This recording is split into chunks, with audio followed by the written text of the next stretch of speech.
Welcome to GS explorer. और इस video में देखेंगे जो भारत में रिवर वाटर डिस्प्यूट्स हैं, रिवर वाटर डिस्प्यूट्स इसके बारे में देखेंगे। ठीक है कि अभी अभी भी कौन कौन से रिवर वाटर डिस्प्यूट्स अभी भी जारी हैं और कौन कौन सा रिवर वाटर डिस्प्यूट जो है ख़त्म हो चुका है उसके बारे में देखेंगे। इसके साथ में देखेंगे कि इस प्रकार के जो रिवर वाटर डिस्प्यूट्स होते हैं उसको निपटारा करने के लिए कौन सा कानून बनाया गया है और इसके लिए हमारे संविधान में क्या प्रावधान है इसके बारे में भी देखेंगे। ठीक है, देखिए बहुत इम्पोर्टेंट टॉपिक भी है, यहाँ से सीजीपीएससी में सवाल पूछा जा चुका है। इसके साथ में व्यापम में भी बीच बीच में यहाँ से सवाल आते रहते हैं, तो ये बहुत ही महत्वपूर्ण टॉपिक हो जाता है। देखते हैं इसको। देखिए, जो अंतर्राज्यीय नदी जल विवाद का निपटारा करने के लिए जो कानून बनाया गया है ये 1956 में आया था। ठीक है, 1956 में, जिसको क्या बोलते हैं अंतर्राज्यीय नदी जल विवाद कानून 1956। और इस कानून के माध्यम से जो है विवादों का निपटारा किया जाता है। और इस प्रावधान में यह बताया गया है कि इसके लिए जो न्यायाधिकरण बनाया जाता है उस न्यायाधिकरण में एक अध्यक्ष होगा और साथ में 2 अन्य सदस्य होंगे। ठीक है, और इस न्यायाधिकरण में जो अध्यक्ष होगा और 2 अन्य सदस्य होंगे, इसका मनोनीत करता है कौन? इसका मनोनयन किया जाता है किसके द्वारा? तो सुप्रीम कोर्ट के मुख्य न्यायाधीश के द्वारा इसका मनोनयन किया जाता है, इनको मनोनीत किया जाता है। और ये जो अध्यक्ष और ये जो सदस्य हैं ये कौन होंगे? तो ये सुप्रीम कोर्ट के ही कोई जज होंगे, कोई आपका न्यायाधीश होंगे या हाई कोर्ट के कोई न्यायाधीश होंगे। ठीक है, तो इस प्रकार से न्यायाधिकरण का जो है निर्माण किया जाता है विवादों का निपटारा करने के लिए। अब यहाँ पर सवाल ये है कि क्या इस न्यायाधिकरण को कोई समय दिया जाता है कि इतना समय में आप जो है विवाद का निपटारा करें? तो जी हाँ, बिल्कुल इसके लिए इनको जो है समय दिया जाता है, एक फिक्स अवधि दिया जाता है। और इसमें बताया गया है कि इसके लिए जो अवधि है वो 3 साल का दिया जाता है। ठीक है, और आवश्यकता पड़ने पर 2 साल के लिए और इसको बढ़ाया जा सकता है। तो यहाँ पर सबसे इम्पोर्टेंट प्रश्न हो जाता है, अंतर्राज्यीय नदी जल विवाद कानून कब आया था? 1956 में। It is very very important question. अच्छा, एक महत्वपूर्ण संशोधन भी इसमें हुआ है। किसमें? तो अंतर्राज्यीय नदी जल विवाद कानून 1956 में संशोधन हुआ है 2017 में। ठीक है, 2017 में। तो इसको ध्यान रखने वाली बात है कि इस संशोधन में हुआ क्या है। देखिए, संशोधन में ये हुआ है कि जो अंतर्राज्यीय नदी जल विवाद अधिनियम जो कानून 1956 था उसमें यह बताया गया था कि फैसला जो है और जो रिपोर्ट देने का जो समय है न्यायाधिकरण को, वो 3 साल के लिए है और अधिकतम 5 साल के लिए उसको दिया जा सकता है, मतलब 2 साल तक एक्सटेंड किया जा सकता है। लेकिन यहाँ पर संशोधन करके यह कहा गया कि अधिकतम जो है आपके पास जो है 4.5 साल का समय होगा न्यायाधिकरण के पास। ठीक है, और इनका जो भी निर्णय होगा वो बाध्यकारी होगा राज्यों पर। जिन जिन राज्यों के मध्य विवाद होगा उन सभी राज्यों पर इनका जो फैसला होगा वो क्या होगा? बाध्यकारी होगा। अच्छा, नदी जल विवाद से संबंधित संवैधानिक प्रावधान क्या है उसको निपटारा करने के लिए? तो देखिए, हमारे संविधान के भाग 11 में आर्टिकल 265 में दिया गया है इसके बारे में, नदी जल विवाद के निपटारे हेतु कुछ प्रावधान यहाँ पर बनाए गए हैं। और इसी प्रावधान को इम्प्लीमेंट करने के लिए आपका नदी जल जो अंतर्राज्यीय नदी जल विवाद अधिनियम 1956 इसको लाया गया। किसको इम्प्लीमेंट करने के लिए? तो भारतीय संविधान के आर्टिकल 262 में जो दिए गए हैं नदी जल विवाद का निपटारा। ठीक है, इसको इम्प्लीमेंट करने के लिए आपका भाग 11 में जो दिया है आर्टिकल 262 को इम्प्लीमेंट करने के लिए 1956 का जो कानून है अंतर्राज्यीय नदी जल विवाद अधिनियम 1956 इसको लाया गया। तो यहाँ पर आपको जानना क्या है कि हमारे संविधान में क्या इसके लिए कुछ प्रावधान किए गए हैं नदी जल विवाद को निपटारा करने के लिए? तो हाँ, इसके लिए आर्टिकल 262 है और भाग कौन सा है? 11। भाग 11 में है केंद्र और राज्यों के मध्य संबंध। ठीक है, यहाँ पर इसका प्रावधान किया गया है। इसके बाद देखते हैं आपका जो नदी जल विवाद से संबंधित जो अंतर्राष्ट्रीय जो सिद्धांत है उसके बारे में देखते हैं। ठीक है, यहाँ पर सबसे पहले देखिए तो हरमन डॉक्ट्रिन या प्रादेशिक अखंडता का सिद्धांत यह आया था 1896 में। उसके बाद संपूर्ण प्रादेशिक अखंडता का सिद्धांत 1941 में। और न्याय संगत विभाजन का सिद्धांत बहुत इंपॉर्टेंट है, वेरी इंपॉर्टेंट। और उसके बाद है परिमित क्षेत्रीय संप्रभुता का सिद्धांत, यह आया था 1997 में, ये भी इंपॉर्टेंट है। ठीक है, तो 1896, 1941 और 1997 ठीक है। यहाँ पर सबसे पहले देखते हैं हर्मन डॉक्ट्रिन या प्रादेशिक अखंडता का सिद्धांत, ये आया था 1896 में। इसमें क्या कहा गया है? इसमें यह बताया गया है कि जो नदी तट के जो अगल बगल में जो राज्य होते हैं उसमें सबसे ऊपरी तटीय जो राज्य होते हैं उसी का नदी जल पर संप्रभुता होता है। इसके बारे में बताया गया है। यहाँ पर अधिकार के बारे में बताया गया है कि कौन से राज्य पर नदी के पानी का अधिकार होगा या उस नदी का अधिकार होगा, संप्रभुता होगा। तो यहाँ पर यह बताया कि जो ऊपरी तटीय राज्य होगा उसका संप्रभुता होगा उस नदी पर उसका अधिकार होगा, ये बताया गया है। ठीक है, इसको बोलते हैं हर्मन डॉक्ट्रिन या प्रादेशिक अखंडता का सिद्धांत। उसके बाद है संपूर्ण प्रादेशिक अखंडता का सिद्धांत, यह आया था 1941 में। इसमें क्या बताया गया है कि जो प्राकृतिक रूप से बहाव है नदियों का उसको रोका नहीं जा सकता, उसको अवरुद्ध नहीं किया जा सकता, उसको रोका नहीं जा सकता। मतलब जो नदी का जो बहाव है उसको रोकने का विरोध करता है संपूर्ण प्रादेशिक अखंडता का सिद्धांत। और सबसे इम्पोर्टेंट है न्याय संगत विभाजन का सिद्धांत।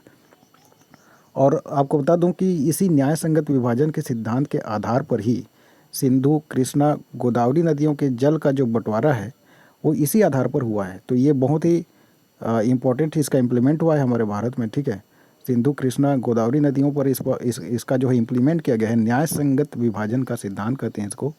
और इसमें क्या बताया गया है?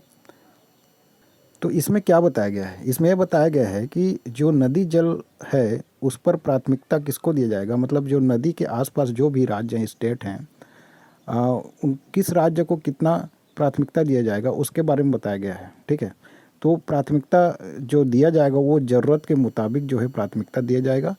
मतलब जो बंटवारा होगा पानी का वो ज़रूरत के मुताबिक होगा, उसके आधार पर जो है स्टेट्स को जो है पानी दिया जाएगा। तो यहाँ पर जैसे सिंधु, कृष्णा और गोदावरी नदियों का जो जल का बंटवारा है स्टेट्स के बीच, जो राज्यों के बीच जो विवाद है, तो वो किस आधार पर आपका जो इसका समापन हुआ विवाद का, तो न्याय संगत विभाजन के सिद्धांत के आधार पर समापन हुआ। ठीक है, इसके बाद देखिए अगला है आपका परिमित क्षेत्रीय संप्रभुता का सिद्धांत।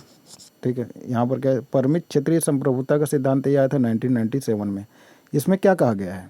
देखिए इसमें यह कहा गया है जैसे कि एक नदी है और इस नदी के आसपास जितने भी स्टेट होंगे, जितने भी राज्य होंगे, इसके तटीय जो क्षेत्र में राज्य होंगे, तो इन सभी राज्यों को इसके पानी पर एक समान अधिकार होगा।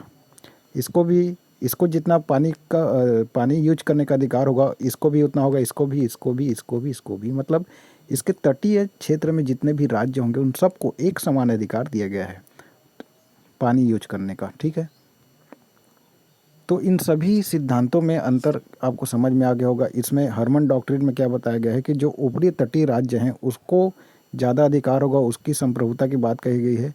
और यहाँ पर क्या कि संपूर्ण प्रादेशिक अखंडता का सिद्धांत में क्या कहा गया कि जो प्राकृतिक रूप से बहाव है नदियों का उसको रोका नहीं जा सकता।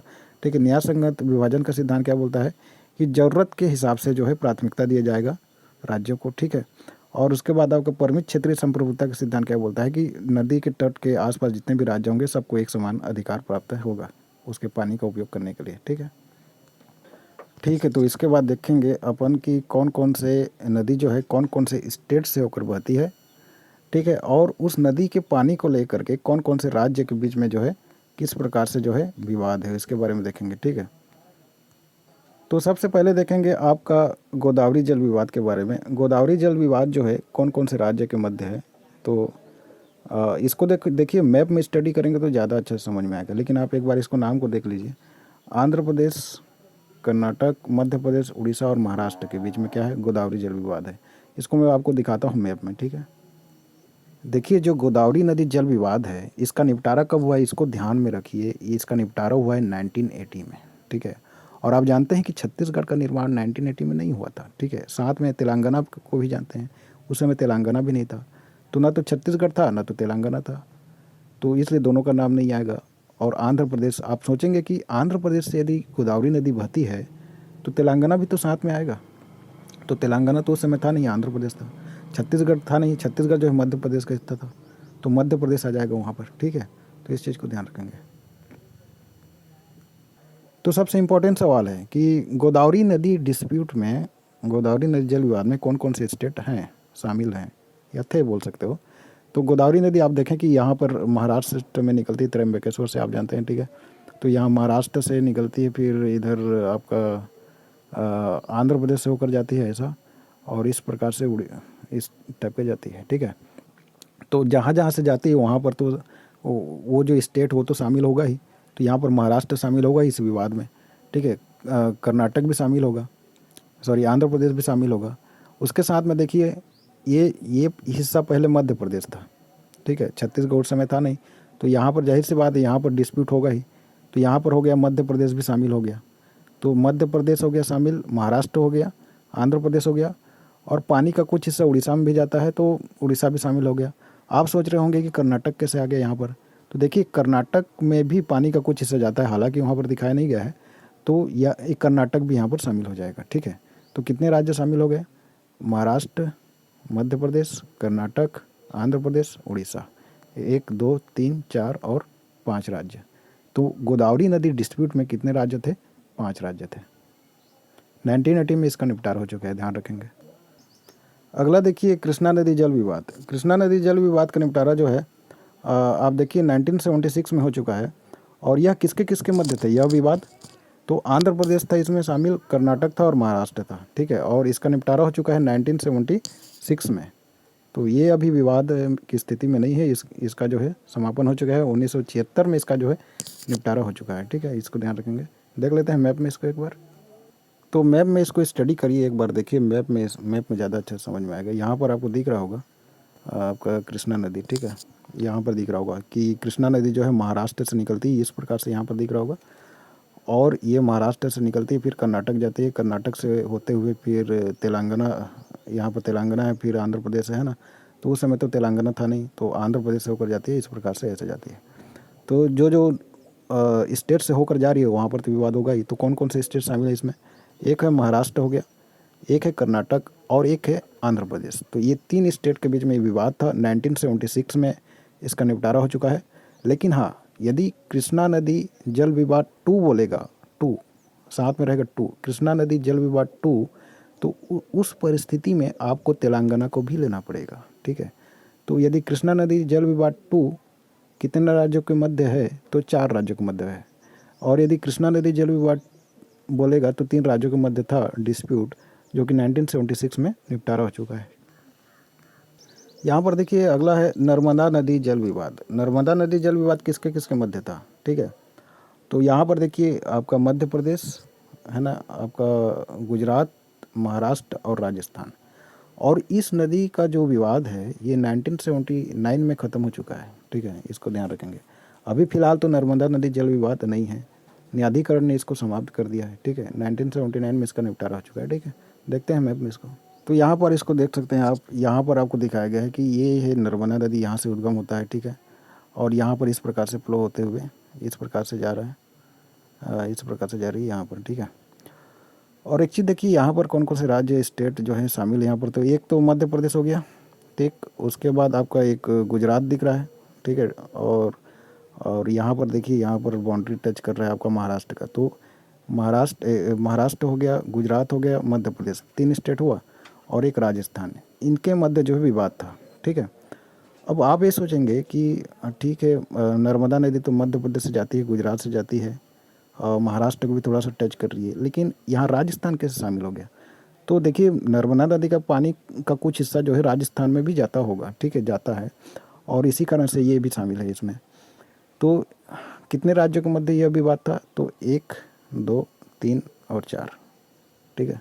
4 स्टेट के मध्य नर्मदा नदी जल विवाद था। और आपको इसको जो काउंट है उसको आपको याद रखना पड़ेगा। देखते हैं आगे। अगला देखते हैं रावी व्यास जल विवाद, ठीक है। रावी व्यास जल विवाद जो है कौन कौन से स्टेट के मध्य है? तो आप देखिए राजस्थान, पंजाब और हरियाणा के मध्य है। और सबसे इम्पोर्टेंट बात यह है कि ये जो विवाद है अभी तक विचाराधीन है, मतलब अभी इसका निपटारा नहीं हुआ है। तो ध्यान रखें, ऐसा सवाल बन जाएगा कि कौन सा नदी जल विवाद का अभी तक निपटारा नहीं हुआ है। तो रावी व्यास जल विवाद का निपटारा अभी तक नहीं हुआ है, ठीक है। मैप में देखते हैं। मैप में देखिए आप रावी व्यास को, तो उतना स्पष्ट आपको भले ही ना दिखे, यहाँ पर दिख रहा है, यहाँ पर ये है रावी और यहाँ पर दिख रहा है ये व्यास है। ठीक है। तो इस वाला इलाका में देखिए, तो यहाँ पर आपका कौन कौन से स्टेट शामिल हो जाते हैं। तो ये तो आपका ये वाला तो हो गया पंजाब, ये वाला राजस्थान हो गया और ये वाला हरियाणा हो गया। एक बार फिर से यहाँ पर देखिए, ये हरियाणा, ये आपका राजस्थान शामिल है इस विवाद में, ये पंजाब दिख रहा है, ठीक है, और ये आपका हरियाणा। इन तीनों के मध्य है रावी ब्यास जल विवाद, जिसका निपटारा अभी तक नहीं हुआ है। इस चीज़ को ध्यान रखेंगे, ठीक है। तो कितने राज्य इसमें शामिल हैं, तो 3 राज्य हैं, पंजाब, हरियाणा और राजस्थान। आगे देखते हैं। कावेरी जल विवाद भी इम्पोर्टेंट है। यहाँ पर आप देख सकते हैं किसके किसके मध्य है। आपका केरल, एक आपका केरल हो गया, कर्नाटक हो गया, तमिलनाडु और पुडुचेरी। तो ये शामिल है आपका कावेरी जल विवाद में। और सबसे इम्पोर्टेंट बात यह है कि रावी ब्यास जल विवाद की तरह यह भी विचाराधीन है। यहाँ पर आपको दिख रहा होगा, ये भी क्या है, विचाराधीन है। और इसका भी जो विवाद है, इसका जो निपटारा जो है नहीं हो पाया है, ठीक है। तो कावेरी जल विवाद देखते हैं मैप में। तो यहाँ पर देख सकते हैं आप मैप में, ये आपका कावेरी नदी है, यहाँ पर इसका उद्गम हो रहा है यहाँ पर, और इस प्रकार से यहाँ पर दिख रहा है, यहाँ पर उद्गम है, और इस प्रकार से ये जो है आगे बढ़ रहा है, यहाँ पर दिख रहा है, ठीक है। यहाँ पर यहाँ समझ में आ गया होगा। और यहाँ जो कावेरी नदी है, आप देखिए कि कहाँ कहाँ से प्रवाहित हो रहा है। आपका एक तो कर्नाटक है, उसके बाद तमिलनाडु है, और यहाँ पर देखिए, यहाँ पर आपका पुडुचेरी है, ठीक है। तो ये तीनों के मध्य विवाद तो होगा ही, साथ में आपको एक चीज़ याद रखना है, केरल भी इसमें शामिल होगा। तो आप सोचेंगे कि केरल, ये पानी तो इधर कहाँ आ रहा है, ठीक है, पानी इधर भी जाता है कुछ हिस्सा पानी का, ठीक है। तो केरल भी इसमें शामिल है। तो कितने हो गए, 1 2 3 और ये 4। तो कावेरी नदी जल विवाद में भी ये 4 हो गए। इसके बाद देखिए आपका है वसुंधरा नदी जल विवाद, ठीक है। वसुंधरा नदी जल विवाद किसके किसके मध्य है। तो आप देखें कि आंध्र प्रदेश एक है और एक उड़ीसा है। तो आंध्र प्रदेश, आप देखें मैप में आंध्र प्रदेश, इसके ऊपर में उड़ीसा है। तो इन दोनों के मध्य क्या है, वसुंधरा नदी जल विवाद है। और इसका जो निर्णय जो है अभी तक आया नहीं है। ट्रिब्यूनल जो बनाया गया था इसके लिए, जो न्यायाधिकरण बनाया गया था, उसने अभी तक फैसला नहीं दिया है। तो ये भी अभी भी विचाराधीन है, समझिए। तो इम्पोर्टेंट क्या है, वसुंधरा नदी आंध्र प्रदेश और उड़ीसा के मध्य विवाद का कारण है, ठीक है। आगे देखते हैं। उसके बाद देखिए यहाँ पर आपका सबसे इम्पोर्टेंट बोल सकते हैं आप, यहाँ पर पीएससी में भी आया था ये, महादायी जल विवाद। महादायी जल विवाद जो है गोवा, कर्नाटक और महाराष्ट्र के मध्य है। किसके किसके मध्य, गोवा, कर्नाटक और महाराष्ट्र के मध्य है। इम्पोर्टेंट बात है कि इसका भी अभी तक निर्णय नहीं आया है। जो भी इसका न्यायाधिकरण था वो फैसला नहीं दिया है, ठीक है। तो किसके किसके मध्य है, गोवा है, कर्नाटक है और महाराष्ट्र है। तो यहाँ पर कितना हो गया, 3 स्टेट के मध्य क्या है, विवाद है। तो इस प्रकार से दिया है।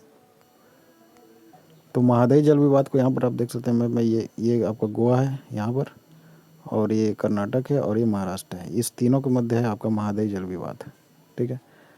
महादायी नदी इस टाइप का है, और इन तीनों के मध्य जो है विवाद है, गोवा, कर्नाटक, महाराष्ट्र।